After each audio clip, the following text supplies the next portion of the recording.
Hello students, welcome to Noetic Education. Thank you so much to join us. आज हम laws of motion के सारे important formulas and concept 10 minute में complete करेंगे। So बिना time waste किए let's start this class. सबसे पहले हम लोग देखेंगे न्यूटन लॉ।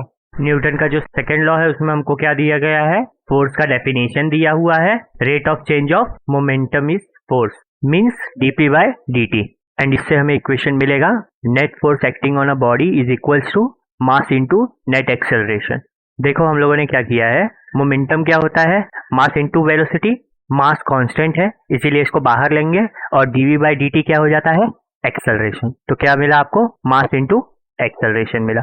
नेक्स्ट है न्यूटन का third law, every action there is equal and opposite reaction. अगर ऑब्जेक्ट ए ऑब्जेक्ट बी के ऊपर फोर्स लगाता है तो ऑब्जेक्ट बी भी ऑब्जेक्ट ए के ऊपर इक्वल और अपोजिट फोर्स लगाएगा। एंड न्यूटन का फर्स्ट लॉ तो बहुत आसान है, कोई भी ऑब्जेक्ट रेस्ट पे या मोशन में ही रहेगा जब तक कि उसके ऊपर कोई एक्सटर्नल फोर्स अप्लाई ना हो। ये हो गया आपका न्यूटन का तीनों लॉ। अब आगे बढ़ते हैं, कुछ इंपॉर्टेंट फोर्सेस देखते हैं। सबसे पहले हम लोग देखेंगे ग्रेविटेशनल फोर्स। ये फोर्स वर्टिकली डाउनवर्ड डायरेक्शन में लगता है किसी भी ऑब्जेक्ट पे near the surface of earth. mg को हम लोग इस तरीके से बनाते हैं फ्री बॉडी डायग्राम में। mg क्या है, वेट ऑफ ऑब्जेक्ट है। एंड फ्री बॉडी डायग्राम मतलब एक ऐसा डायग्राम जिसपे हम लोग किसी भी ऑब्जेक्ट पे लगने वाले सारे फोर्सेस को ड्रॉ करते हैं। नेक्स्ट फोर्स है नॉर्मल रिएक्शन। ये फोर्स कब लगता है, जब दो ऑब्जेक्ट कांटेक्ट में हो, तभी ये नॉर्मल रिएक्शन वाला फोर्स लगेगा। और ये हमेशा क्या होगा, सरफेस के परपेंडिकुलर एक्ट करेगा। तो अगर एक ऑब्जेक्ट हॉरिजॉन्टल टेबल पे रखा हुआ है तो हम लोग उसके ऊपर नॉर्मल रिएक्शन इस तरीके से ऊपर की तरफ दिखाएंगे। अगर सरफेस इंक्लाइंड है तो उस पे लगने वाले नॉर्मल रिएक्शन को इस तरीके से दिखाएंगे, तभी क्या होगा, ये सरफेस के परपेंडिकुलर होगा। एंड एक बात याद रखना, अगर सरफेस हॉरिजॉन्टल से थीटा एंगल बना रहा है तो सरफेस से अगर हम लोग वर्टिकल लाइन खींचेंगे तो नॉर्मल भी उस वर्टिकल लाइन से थीटा एंगल ही बनाएगा। अब देखो इसमें एक और कंडीशन आता है, सपोज आपका सरफेस ऐसे कर्व है और उस कर्व का इक्वेशन आपको दिया हुआ है। एंड अगर आपको किसी भी पॉइंट पे नॉर्मल देखना होगा तो आप क्या करोगे, एक टेंजेंट ड्रॉ करोगे।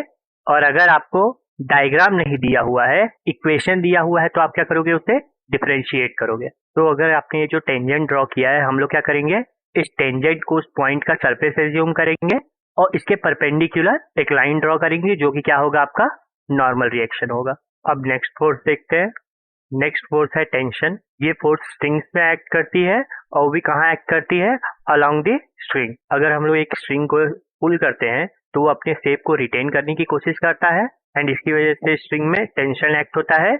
एंड इस टेंशन का डायरेक्शन कहाँ होता है, opposite to the direction of force. यहाँ पे देखो फोर्स का डायरेक्शन नीचे था तो आपके टेंशन का डायरेक्शन कहाँ पे है, अलोंग द स्ट्रिंग, ऊपर के साइड पे। अगर स्ट्रिंग को इस डायरेक्शन में पुल किया तो टेंशन इस डायरेक्शन में एक्ट होगा। एंड अगर स्ट्रिंग को इस डायरेक्शन में पुल किया तो टेंशन इस डायरेक्शन में होगा। अब नेक्स्ट फोर्स जो देखना है वो है फ्रिक्शन फोर्स। फ्रिक्शन फोर्स एक कांटेक्ट फोर्स है जो क्या करता है, किसी भी ऑब्जेक्ट के मोशन को रेसिस्ट करता है। एंड ये जो फ्रिक्शन फोर्स है ये हमेशा मोशन के अपोजिट डायरेक्शन में लगेगा। दो टाइप का फ्रिक्शन फोर्स होता है, static friction force and kinetic friction force. अगर दो ऑब्जेक्ट रिलेटिवली रेस्ट पे हैं तो उनके बीच में स्टैटिक फ्रिक्शन होगा। यहाँ पे ये बात याद रखना कि मैंने रिलेटिवली रेस्ट पे बोला हुआ है, मतलब रिलेटिव वेलोसिटी यहाँ पे क्या होगा, जीरो होगा। एंड स्टैटिक फ्रिक्शन का वैल्यू जीरो से लेके म्यू एस एन तक होती है। यहाँ पे म्यू एस क्या है, कोफिशिएंट ऑफ स्टैटिक फ्रिक्शन है, एंड एन क्या है, नॉर्मल रिएक्शन। एंड अगर दोनों ऑब्जेक्ट मूव कर रहे हैं तो उनके बीच में काइनेटिक फ्रिक्शन होगा जिसका वैल्यू कांस्टेंट होता है म्यू के एन। म्यू के क्या है, कोफिशिएंट ऑफ काइनेटिक फ्रिक्शन, और एन क्या है आपका नॉर्मल रिएक्शन। अब नेक्स्ट फोर्स देखते हैं, स्प्रिंग फोर्स। ये फोर्स स्प्रिंग को हमेशा उसके रिलैक्स स्टेट में लाने की कोशिश करता है। इसका वैल्यू होता है माइनस के एक्स। सपोज आपने एक स्प्रिंग को राइट की तरफ पुल किया तो स्प्रिंग फोर्स कहाँ लगेगा, लेफ्ट की तरफ, और वो क्या करेगा, उसको वापस से उसके रिलैक्स स्टेट में लाने की कोशिश करेगा। एंड अगर आप स्प्रिंग को लेफ्ट की तरफ पुश करोगे तो स्प्रिंग फोर्स कहाँ लगेगा, राइट की तरफ। स्प्रिंग फोर्स को रीस्टोरिंग फोर्स भी बोलते हैं क्योंकि ये क्या करता है, स्प्रिंग के शेप को रीस्टोर करता है। अब नेक्स्ट कुछ मशीन्स को देखते हैं जो फोर्स को मेजर करने का काम करते हैं। वेइंग मशीन क्या करता है, ऑब्जेक्ट मशीन के सरफेस पे जो फोर्स लगाता है उस फोर्स को मेजर करता है। सपोज एक आदमी वेइंग मशीन के ऊपर खड़ा हुआ है। अब हम लोगों ने क्या किया, इसका एक फ्री बॉडी डायग्राम बनाया। इस फ्री बॉडी डायग्राम में आदमी का जो वेट है वो कहाँ लगेगा, नीचे के साइड पे। वेट का फॉर्मूला क्या होता है, mg। और अगर वेट नीचे लग रहा है तो इसका रिएक्शन फोर्स कहाँ लगेगा, ऊपर की तरफ, और यही रिएक्शन फोर्स हमारा मेजर कौन करता है, वेइंग मशीन। एंड अगर आपका सिस्टम इक्विलिब्रियम में है तो क्या होगा, mg is equals to r होगा। सिस्टम इक्विलिब्रियम में होने का मतलब आपका जो वेइंग मशीन है वो ग्राउंड पे है और वेइंग मशीन के ऊपर मैन स्टिल खड़ा हुआ है, तो आपका वेइंग मशीन क्या मेजर कर रहा है, r को, और क्योंकि r mg के बराबर है मीन्स वेट के बराबर है, तो आपको वेट पता चल जाता है अपना। एंड अगर आपका सिस्टम इक्विलिब्रियम में नहीं होगा तो mg is not is equals to r हो जाएगा। और इक्विलिब्रियम में नहीं होने का मतलब सपोज ये जो पूरा सिस्टम था यही एक लिफ्ट के अंदर है और लिफ्ट क्या हो रहा है, एक्सेलरेट हो रहा है, तब क्या होगा, mg is not is equals to r हो जाएगा। नेक्स्ट जो मशीन है वो है हम लोगों का स्प्रिंग बैलेंस। स्प्रिंग बैलेंस भी क्या करता है, फोर्स को ही मेजर करता है, बट हुक के ऊपर जो टेंशन लगेगा उस टेंशन को मेजर करता है। तो आपको क्या पता चल जाता है, वेट ऑफ ऑब्जेक्ट पता चल जाता है। अब आगे बढ़ते हैं। नेक्स्ट हम लोग एक स्पेशल केस देखेंगे इस चैप्टर में, car on a circular track. इससे रिलेटेड क्वेश्चंस में हम लोग फोर्स को mv² r से मेजर करते हैं। ये AC एक्सेलरेशन कौन सा एक्सेलरेशन है, सेंट्रीपिटल एक्सेलरेशन। तो ये फोर्स भी कौन सा हो गया, सेंट्रीपिटल फोर्स। ये हम लोगों ने सर्कुलर मोशन में देखा हुआ है। सेंट्रीपिटल एक्सेलरेशन का फॉर्मूला क्या होता है, v²/r। सपोज एक कार सर्कुलर ट्रैक में ऐसे चक्कर लगा रही है, तो जब आप टॉप से देखोगे तो आपको ऐसे दिखेगा, एंड अगर आप फ्रंट से देखोगे तो आपको इस तरीके से लगेगा। एंड आपको पता है कि जब भी कोई ऑब्जेक्ट सर्कुलर मोशन करती है तो वो क्या करती है, बाहर जाने की कोशिश करेगी, तो उसको अंदर रखने का काम कौन करता है, सेंट्रीपिटल फोर्स। और यहाँ पे सेंट्रीपिटल फोर्स का काम कौन करेगा, friction force between tyre and ground. नीचे के साइड mg फोर्स लगेगा, तो ऊपर के साइड कौन सा लगेगा, उसका नॉर्मल रिएक्शन। एंड देखो यहाँ पे टायर और ग्राउंड के बीच में कौन सा फ्रिक्शन फोर्स लगेगा, स्टैटिक फ्रिक्शन।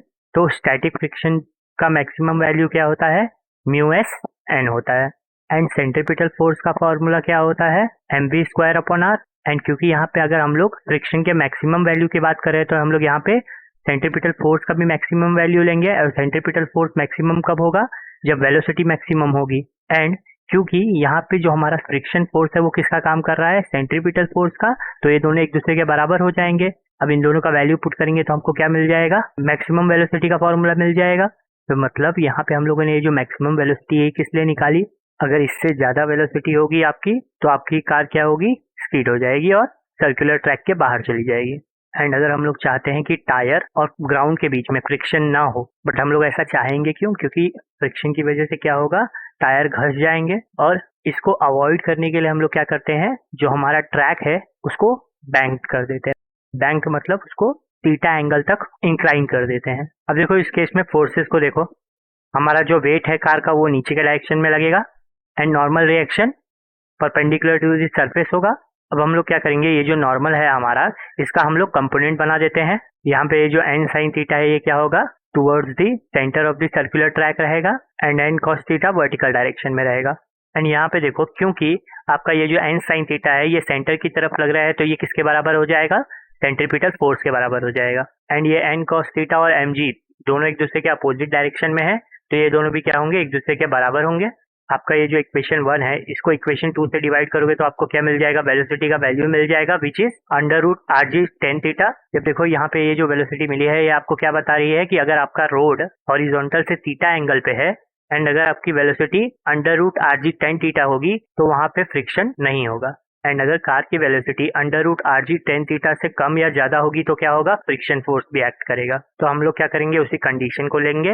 अब देखो यहाँ पे सब कुछ सेम रहेगा, बस क्या होगा, फ्रिक्शन भी ऐड होगा, और फ्रिक्शन अगर ऐड हो रहा है तो उसके भी हम लोग कंपोनेंट बनाएंगे। तो एक कंपोनेंट का डायरेक्शन होगा n sin थीटा के डायरेक्शन में और एक कंपोनेंट का डायरेक्शन हो जाएगा mg के डायरेक्शन में। अब यहाँ देखो फोर्स को देखो, सेंट्रीपिटल फोर्स के डायरेक्शन में कौन कौन से फोर्स है, n sin थीटा और f cos थीटा। तो इन दोनों का जो सम होगा वो किसके बराबर होगा, mv²/r। एंड यहाँ पे याद रखना हम लोग मैक्सिमम वेलोसिटी की बात कर रहे हैं। एंड यहाँ पे देखो ये जो μn है ये क्या है, फ्रिक्शन का मैक्सिमम वैल्यू है।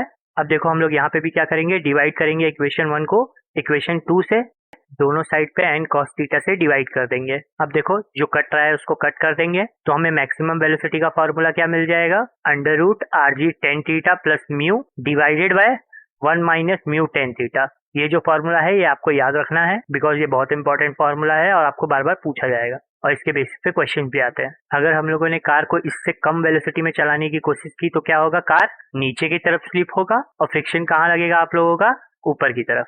एंड अगर आप फ्रिक्शन का डायरेक्शन चेंज करके मिनिमम वेलोसिटी निकालोगे तो आपका मिनिमम वेलोसिटी का फॉर्मूला क्या आ जाएगा, √rg tan theta minus mu divided by 1 plus mu tan theta. देखो जहाँ पे माइनस था वहाँ पे प्लस हो गया, जहाँ पे प्लस था वो माइनस हो गया। बस हम लोग को इस वीडियो में इतना ही देखना था। अगर आप लोगों को ये वीडियो अच्छा लगा हो तो वीडियो को लाइक कर दो, नए हो तो चैनल को सब्सक्राइब कर दो। मैं आप लोगों से मिलूंगा नेक्स्ट वीडियो में। Thank you for watching.